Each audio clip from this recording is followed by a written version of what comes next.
Even though the next update is coming pretty soon, I wanted to make a short video discussing some of the things it would include because this is an absolutely insane update. First off, this update 2.5 is coming on May 9th for most of the world, and on May 8th there is a scheduled maintenance period going on. So as I was reading this preview, I was pretty much just in shock the whole time at some of these changes coming. So in Arena, they are going to give bonus units the Tempest Trials buff of plus 10 HP and plus 4 to all stats. That is absurd considering we already get to use the support system for our units and the enemy doesn't get any of those benefits. The Arena streak being changed to only 5 wins is also pretty nice, and I'm not really sure if that will have any sort of huge impact. Now one thing I'm worried about is that this sounds like it's going to get harder to get those defense wins, and if you already struggle to get those, then I'm afraid these changes only make it worse. The changes to rival domains is that they are preventing enemies from attacking immediately after warping to the camp or fortress base. This has been something a lot of people have complaints about because it makes the mode feel extremely random at some times. It's hard to make strategic moves when literally the entire enemy team can just instantly teleport across the map and kill all your units. I'll be curious to see if these changes apply to our units as well because that may end up making it harder to defend some camps.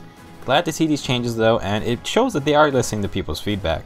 Next, I have to talk about the free 4-star Takumi that literally everyone is getting. This is such a crazy gift, and if you're a new player, then just know that Takumi comes with a very rare close counter skill, which is what everyone is excited about. Takumi himself isn't a bad archer per se, but his Fujinumi upgrade wasn't exactly game changing since it only gave him more mobility and utility. Let me know in the comments if you intend to use our prickly pineapple or pass on his close counter skill to someone else. Now, I also want to point out that we will be getting 13,000 feathers as well, and you know it's a pretty crazy update when they hand out 13,000 feathers for free, and that's not even what people are talking about. As for enemy phase music, Intelligent Systems is finally going to allow people to stop that abrupt change of music, which is just so terrible because it's the same enemy phase music for everything in the game.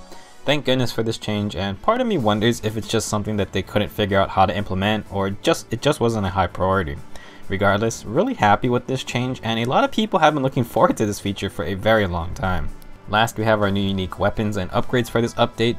Looks like Camilla is getting her own axe, and Claire is getting the Rompfire Lance, I think that's how you say it, from Shadows of Valentia, which I'll be honest, I didn't know existed because during my first playthrough, I had no idea you could evolve weapons through the forging system.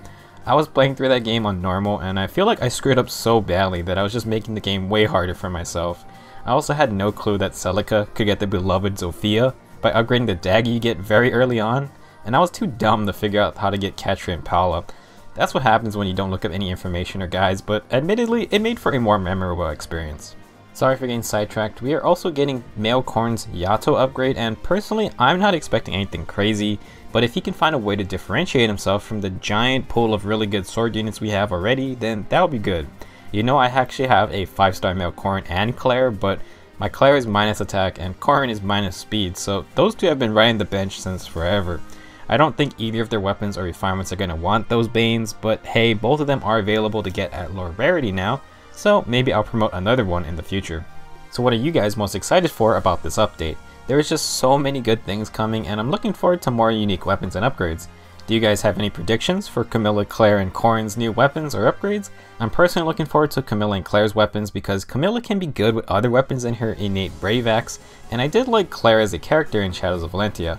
While I'm probably not going to go with the minus attack nature one I do have a few 4-star versions, and of course, she is available as a 3-star now, which is very nice. That's it for this short video. I am planning on releasing my video about Melkana tomorrow, and I am thinking about making a video about Kaze, so if that's something you guys are interested in, then let me know. I might end up doing a video about him anyway, but I just thought I'd put it out there. Hope you guys get who you want on the legendary banner, and good luck defeating Melkana's Grand Hero battle. I'll see you guys in the next video.